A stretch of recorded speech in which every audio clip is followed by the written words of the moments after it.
Hey friends, as you know, I've been playing around with Photoshop AI and I've got a little quiz for you.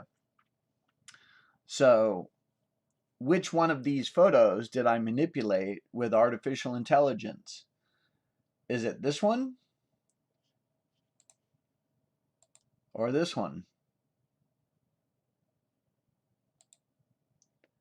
Did I remove the groom or did I add the groom? What do you think? Which photo is real? Photo A or photo B? Photo A will be the groom and photo B will be with no groom. Which one is the fake photo?